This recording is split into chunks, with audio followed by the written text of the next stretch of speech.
Coming up next on Channel 8 Eyewitness News Live at 6:30, they say each of them says they have what it takes to curb crime here in the Valley. Hear from the candidates for sheriff. Plus, it's the biggest sporting event in the country, and thousands are coming to Las Vegas to see it and bet on it. And new answers in a murder case that puzzled detectives more than 15 years ago. An I-Team exclusive coming up. You're watching Channel 8 Eyewitness News with Colleen May, neighborhood weather with Mark Pfister, and sports with Chris Maathuis.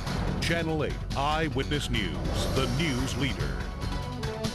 Good evening and thanks for joining us. I'm Colleen May. It's one of the toughest jobs in the county, sheriff, but that's the position that 4 men are vying for. Whoever wins will face many challenges, including curbing crime in our fast-growing valley.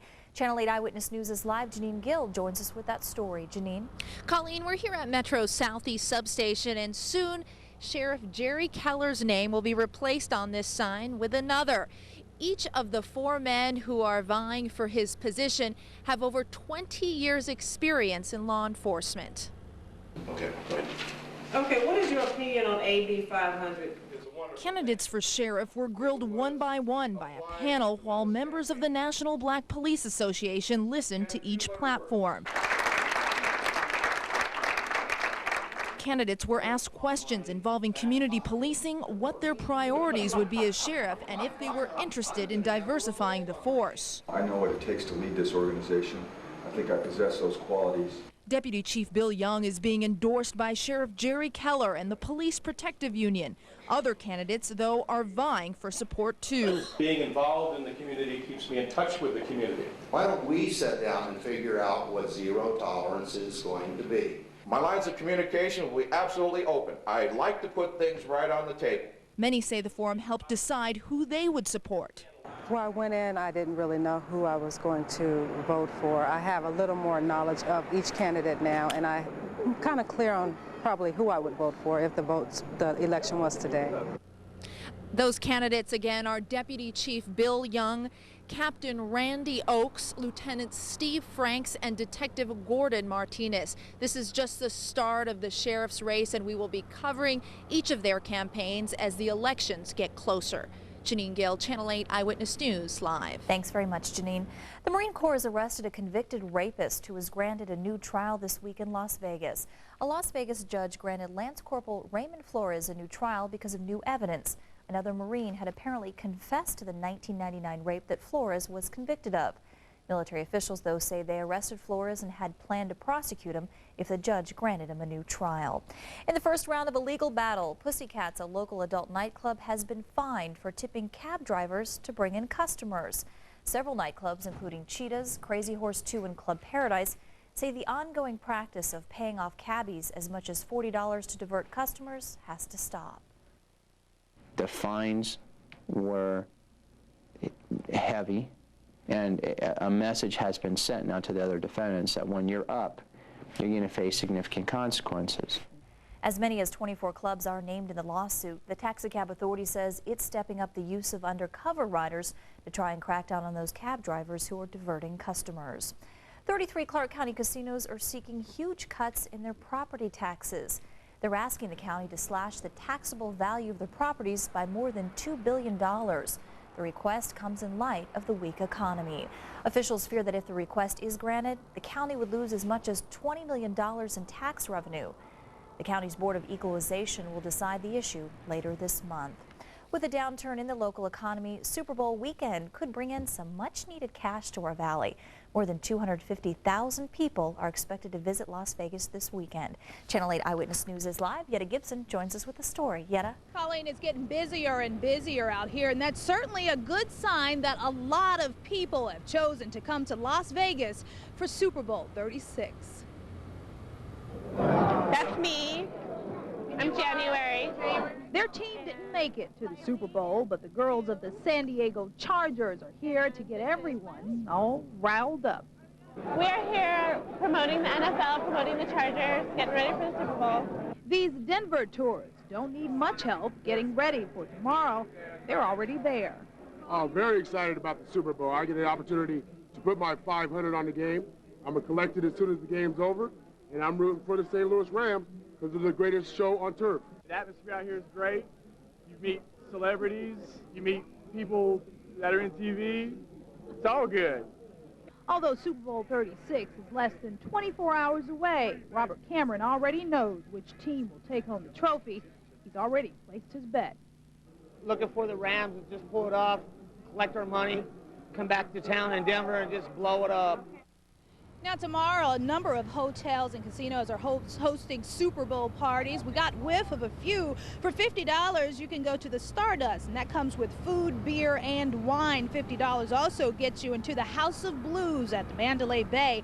That includes a buffet on the balcony. And for $70 at the Tropicana, you can view the game with unlimited food. And for $30 at the Palms, you can get draft beer, subs, and hot dogs. Now there are plenty of other parties going on. Those are just the ones we heard of. You can certainly call ahead and check those out. Meanwhile, a star-studded pre-Super Bowl party is getting underway here at the Venetian tonight.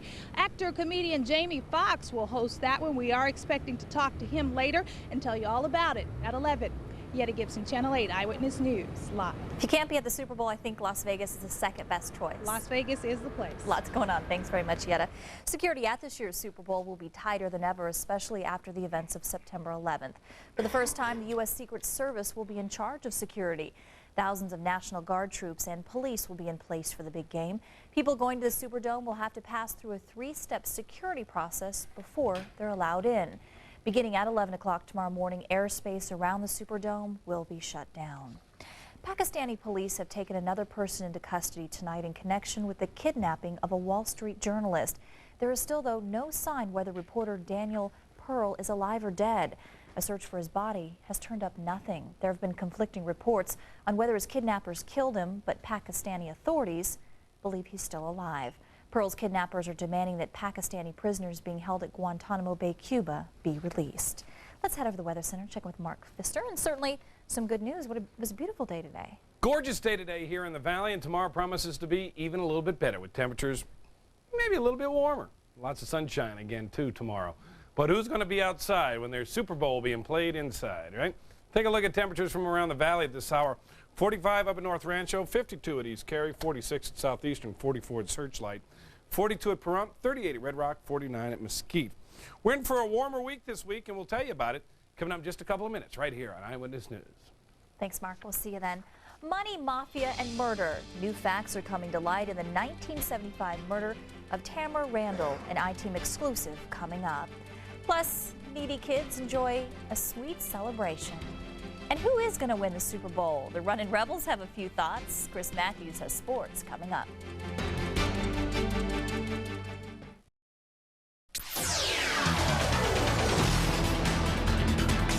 Law enforcement agencies in 2 states are taking a new look at a murder case that stretches back to the days when mobsters roamed Las Vegas. This new interest in the 1975 murder of a San Diego businesswoman was sparked by reports last year from the Channel 8 I-Team. George Knapp has this Channel 8 Eyewitness News exclusive.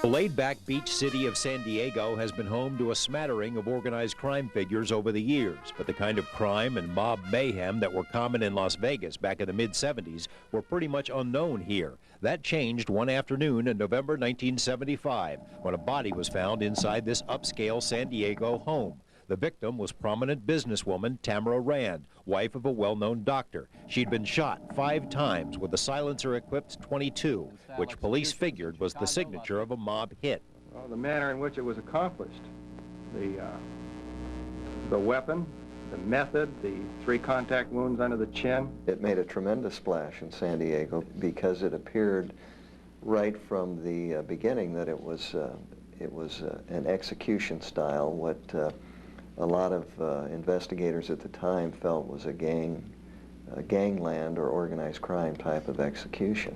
It didn't take long for the trail to lead toward Las Vegas. Tamara Rand had told relatives that her life had been threatened following a business trip to Las Vegas.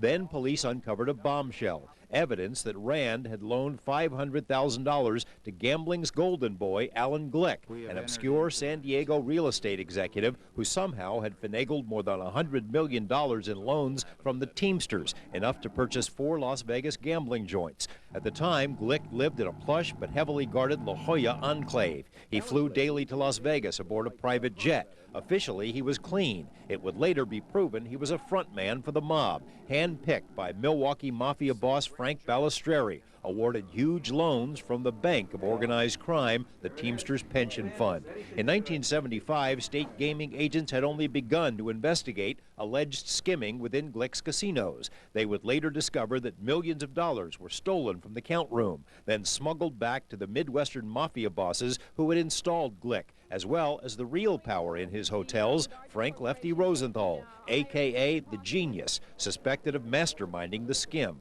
Rand believed that her loan to Glick had purchased 5% of his casino empire. When Glick denied such a deal, Rand filed a lawsuit that threatened to open Glick's books up to outside scrutiny. Rand had signed her own death warrant.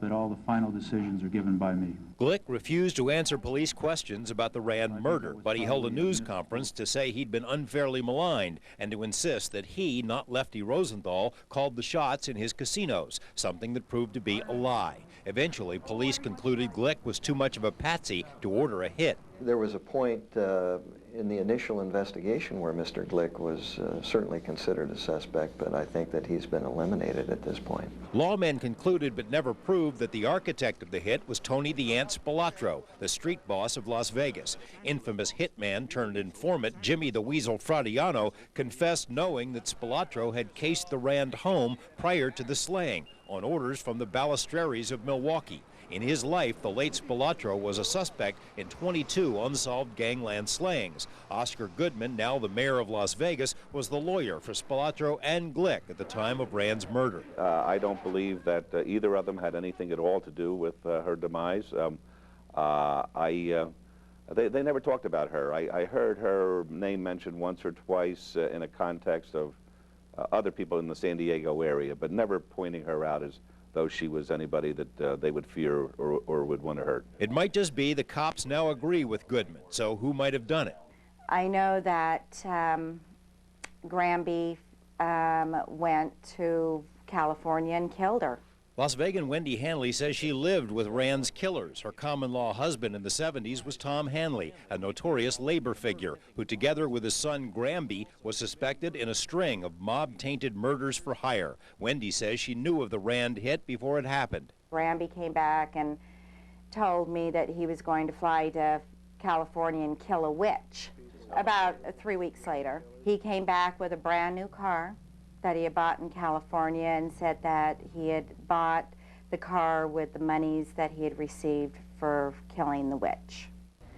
Wendy's allegations were enough to get police to reopen the case. Tonight at 11, find out what new evidence police are seeking and who they've talked to. Well, what a difference a week makes. Temperatures are much warmer this weekend. Mark Pfister says we can expect more of the same over the next couple of days. He has the forecast in your neighborhood coming up. And an early Valentine for some local kids.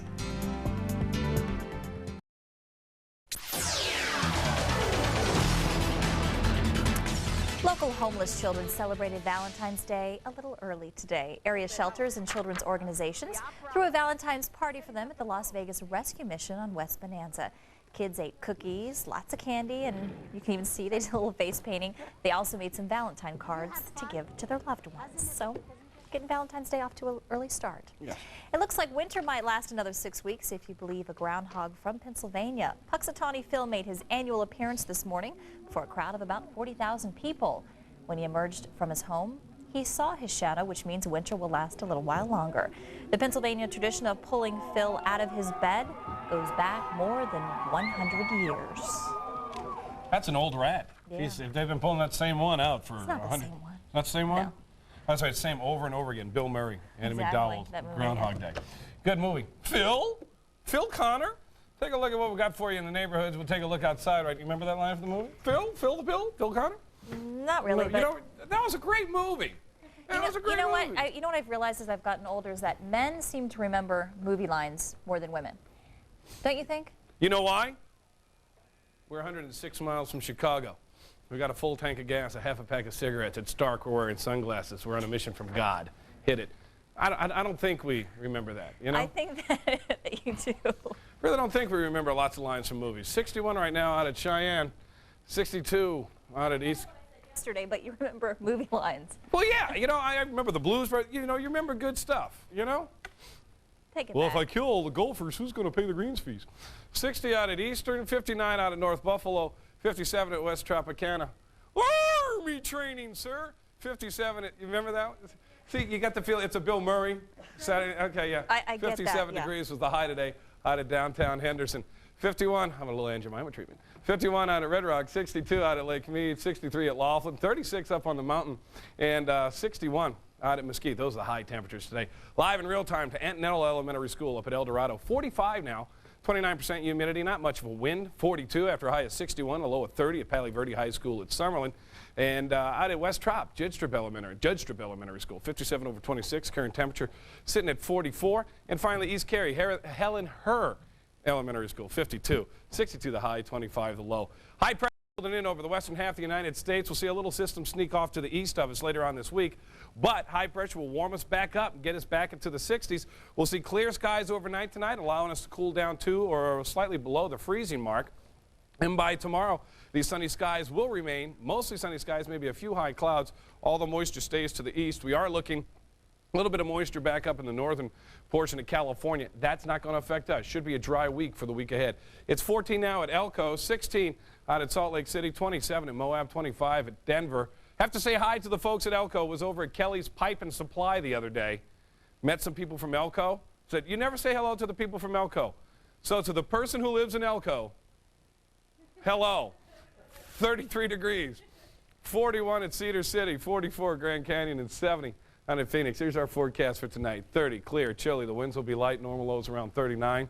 So a little bit warmer than normal. Tomorrow, 58, mostly sunny. How's the ribs, Chris? Good. I like them with a little more of a tangy sauce myself. 58 for a high temperature tomorrow. Chris was being an athletic guy today, playing in the annual Channel 8 football game. Took a shot from the trombone player. And 58 tomorrow, 61 on Monday, 63 on Tuesday, 65 on Wednesday. Stay in the low to mid-60s for the rest of the week. You know what I played in high school? Tuba. Tuba. Yeah, exactly. Nice. Half. Surprise. Yeah, exactly. Chris is here with sports. That's right, Super Bowl talk. It is time to talk about the Super Bowl. Hey, who do you like in the Super Bowl? Rams or the Patriots? We know it's not the Saints. Running Rebels have a favorite. We'll check in on that. Plus, big fun weekend at Pebble Beach. Smiles and more coming up in sports.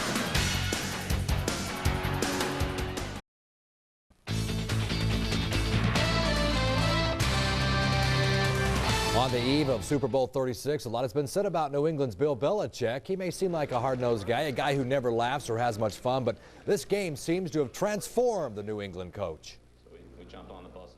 Have I lightened up a little bit? I probably have. And I think that now you can kind of see that he has a personality. He can laugh, he can joke. You know, once you get to know him, you're like, hey, you know, it's not as bad as I thought, you know? You know, his kids seems to love him, his father loves him, his wife loves him, so he's doing something right. You know, I'm probably a little less involved in some of the details and, you know, have delegated those more and probably I think I'm a little bit more, spent more time anyway dealing with some of the bigger picture things on our football team. The Rebels have a big date on Super Bowl Sunday. They hope to fly past DePaul. Now, while they're basketball players, most of these guys still have a thought or two on Sunday's other big game.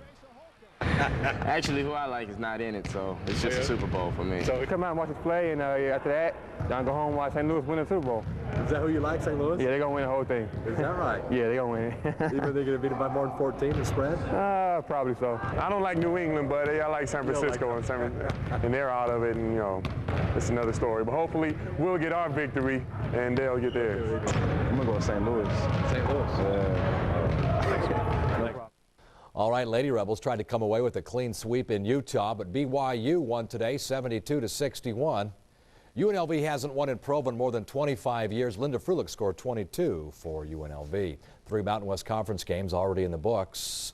First, Cowboys saddle up in Provo, Utah. Went to work in Happy Valley, though. Boy, I'm not very happy, those Cowboys. Here's what's going on in the second half. Look at this, the Cowboys making some moves. BYU just had too big of a lead. Jared Jensen gets inside. Cougars on a mission. They didn't miss too often today. BYU knocks off Wyoming 85-70. First conference loss for the Cowboys. In the NBA, Jazz and Blazers, final seconds. That's Stockton who beats Damon Stoudemire. Utah moves out in front, but Portland has one more chance. Bonzi Wells. Bonzi spins, takes his shot. Utah pulls down the rebound. Jazz hang on for the 97-96 win. For the first time in 20 years, the NHL All-Star Game played in Southern California. Staples Center in the spotlight for the World All-Stars versus the North American All-Stars. Here comes the North Americans, a little tic-tac-toe, and Super Mario scores, giving the North American the lead, but the World All-Stars scored 5 third-period goals for the 8-5 win. World's best golfers celebrating their other skills, and this would be a lot of fun out here, wouldn't it? Give me a Kenny G song. That's Kenny G who nails the shot. Yeah, whatever. Yeah, this is not. It's pretty happy right here because he hit the big shot. Yeah. Not a major, but for Kenny G it is. How about the young guy from what is he? MTV, Carson Daly. He's got his own show now. Yeah. He lines up the shot, and he knocks this thing down. Carson Daly. Bill Murray came up with a big shot after big shot. Here's a big one.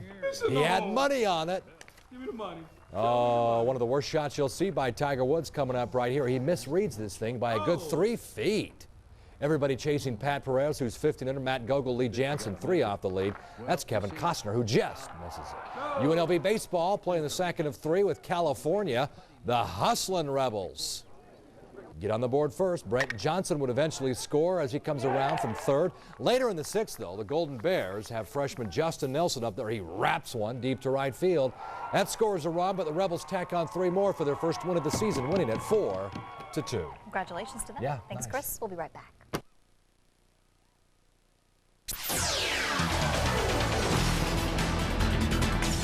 Mystery surrounding the death of a San Diego woman with alleged mob ties. Tonight on Channel 8 Eyewitness News, live at 11, the I-Team's George Knapp shows us how police are making progress in finding suspects in the murder of Tamara Rand. And Mother Nature pounds the East Coast with ice, snow, and bitter cold. These stories and more coming up tonight at 11. Of course, Mark will have your local forecast, and Chris will have all the sports you need to know.